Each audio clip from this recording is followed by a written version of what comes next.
Hello everyone, welcome to my channel. I'm George and this is Just George. Now, something that I've been made aware of and I felt it was something worth commenting on is this article from CNET. Now, I've gone to CNET many times for information on tech and I've come across this. Meet the angry gaming YouTubers who turn outrage into views. Hello, yes, it is YouTube. We make videos. I am. I've been fortunate in that I've been on this platform for quite some time. I don't make, none of my videos are monetized. I don't qualify for that yet. I'm hoping to, but I don't get this article. And let's see, how to make a successful video, one where the internet's most popular sites, which is YouTube. Find something to be angry about, go to online forums, track what's hot on Twitter, and figure out the outrage of the day. Rant on camera for 10 minutes, profit. No, it doesn't work that way. Okay, you have game developers, and this is talking about the gaming community, people that do reviews, gameplay, stuff like that. And if a game is good, they're going to say the positives about it, but they're going to also say the negatives about it. I would think, because it seems like it's always been that way, that the developers are interested in the criticisms so they can fix things. If they don't know about a problem or issue, how can they fix it? How better than on YouTube to be able to say, here's the problem, this is what I'm experiencing, and actually demonstrating it. And actually showing the developer, this is what is happened to me. This is what's going on with this game. And if a game is actually terrible, then you shouldn't buy it. Okay? This is the EA I know. And that is a very, very old disc. Deluxe video. So I've known EA for a long time. I've been into computers for a very long time. I mean, since I was 14, and I'm over 50 now. I've also gamed on my PC. Well, gamed on PS3, gamed on PC. Gamed in arcades. Anybody remember an arcade? I do. And when you create a game, there's certain expectations. It's expected to have a good story. It's expected to have good graphics, good video, good audio. There used to be I remember a time where video games were literally written, audio, video, everything, graphics, everything was one person. You have whole teams making these games now. And games aren't like $25. This was, I want to say I paid $35 for this. And this was, deluxe video, which is more of a utility. You pay $60 for a game now. $60. All right. And now, you're still going to pay the premium price, even if it's not a great game, but because it's from a great development house. If it honestly is worth $60, then fine. There's always going to be bugs in games. There's always going to be bugs because there's no way to account for everything. Once you let a ton of people into an online play, they're going to find the glitches. And that's how you find out from these communities how this happens and make fixes for it. Because if all YouTube's going to be is a platform of everything is rainbows and unicorns, then why would anybody go to YouTube to find out what the real story is about a game, how it's coming across, how is the gameplay. Is it worth your $60? It's like saying, oh, well, I'm going to go see this movie and not know a thing about it. Why would you? I mean, there are people that do, but those are a small minority. The vast majority of people will listen to reviews and this and that, maybe even go to some YouTubers to find out what the storyline is, or what the movie's about, other than what they see in trailers. So it's new media versus old media. Old media is this text, no video, so you have to read it. New media, which is YouTube, is where you create videos. And that's what being on this platform means, is when you have a criticism, when you have something to say, you do it in a video.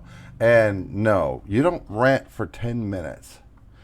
I may be talking here for an hour.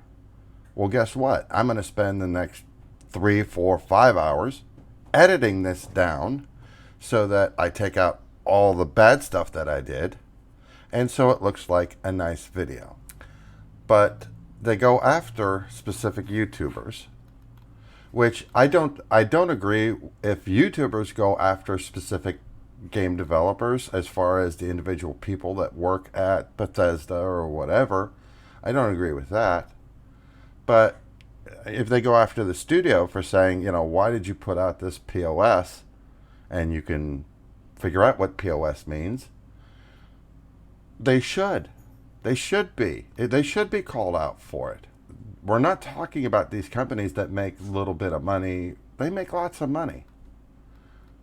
Okay? And they go after specific YouTubers. And they went after specifically the advertisers that advertise, that get posted on these YouTubers' videos.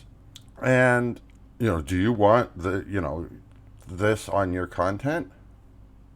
Really, honestly, a company shouldn't care as long as it's not something that's horribly offensive. Something is being critical about the game, and it's Ford.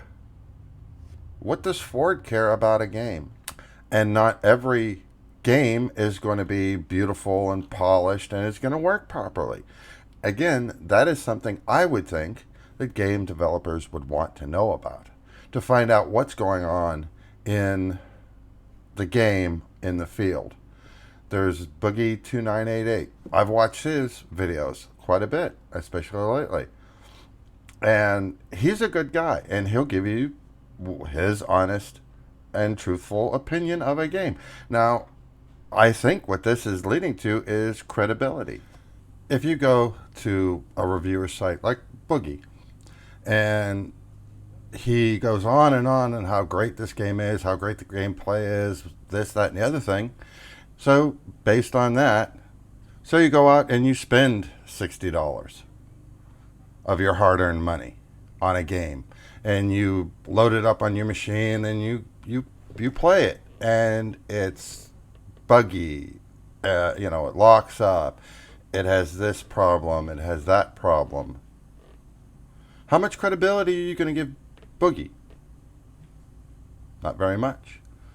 So the next game, your next round, you go to a few sites, or you go to a few reviews on it, and all they ever tell you is how great and how wonderful the game is. So again, you go out and you spend $60 of your hard-earned money on a game, and it's garbage. It doesn't work right. It has this problem, has that problem. It locks up. It crashes. This, that, and the other thing. That's why YouTube exists, is broadcast yourself. That's why I'm doing this video, is to get a message out that, like I say, I've been in this game a very long time.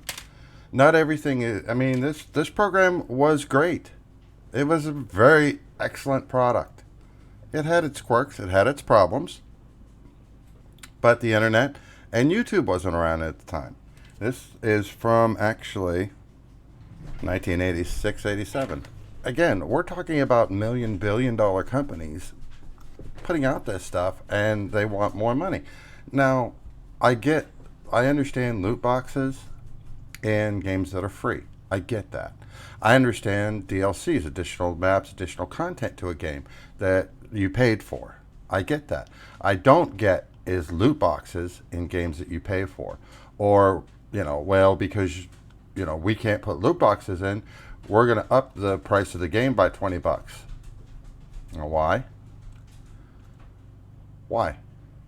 So we can make more money. Well, okay, that's fine. What are you giving me? Are you giving me a more solid game? Are you giving me better content game? Well, no. We just want more money.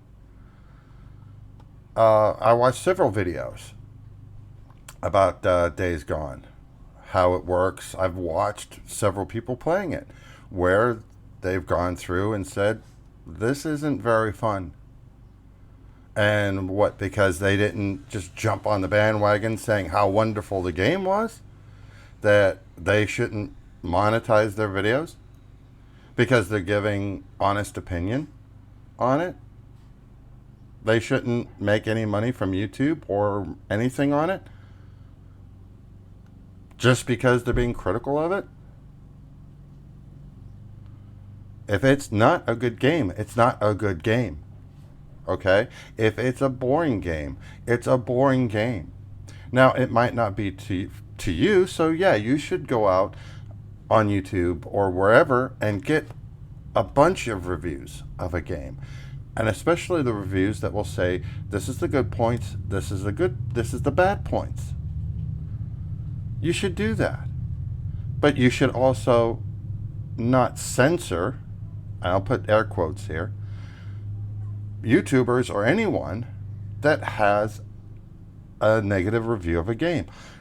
It'd be like going to Rotten Tomatoes and every single movie is 100 tomatoes, is the best movie. Well, no, they're not. They're not all equal. Another thing is compare it to, like I've watched some videos where they point out mistakes in movies. Like, well, we're going to demonetize you because you're pointing out something negative about a movie. Yeah, and? Is it entertaining? Yeah. Are people watching it? Yeah. Well, why shouldn't that be monetized? If you go to even a YouTuber and said, this gameplay is sponsored by Activision, and so you kind of have an idea that you're probably getting a biased opinion of it, especially if they don't say anything negative about it. But then you go to another YouTuber or even another site that says, this is the game, and then, this is what's good about it, and these are the downsides to it. Well, that's more of a fair review. So you're going to go with the YouTuber that is sponsored by, say Activision or EA, or you're going to try to get an unbiased opinion, which is why there's multiple YouTubers that do this type of review, is so you know. And so you're informed when you make your buying decision and going to plunk down $60 or more of your money. There was one game that if you bought the Ultra Deluxe pack, it was it was $200, $199.99. Just because something is a penny under $200 doesn't make it $200. Because you're going to add tax on that too. The point of this is just because a website attacks YouTubers or YouTube doesn't mean that you should actually listen to what they have to say. Because if you did, and you followed Vox's, The Verge, PC build, your PC would probably be dead in a month or two. Because their build was horrible. Horrible. And there's a reason why everybody and their grandmother made a video about that build, is because none of us wanted anyone building their PC following that guide. Because that guide was just horrible. If you want to get a review of a game or of this or of that, YouTube is a great resource for that. Not just the positive aspects, but also the negative aspects of it. And if you want to see one of my first 2 videos, I'll put the card up here, is from World at War, where my son and I, when he was very young, did a strategy guide for Call of Duty World at War, and we pointed out a glitch. And it's kind of funny, and it's cute. So you should go watch those. I'm not monetized, so I'm not going to make any money on it, but I'd appreciate your support. If you'd please subscribe, hit that like button, that would help out the channel. This has been Just George, and I will see you guys next video. And to this guy that says you do a 10-minute rant, that's pretty much what Twitch streamers do, because you could go on a rant for 10 minutes and guess what? You don't have any editing to do. I've got some editing to do. A lot of editing to do. Also on this video, I wanted to shout out my son. I love you, and today is his birthday. Happy birthday, bub. Love you. So catch you guys next video.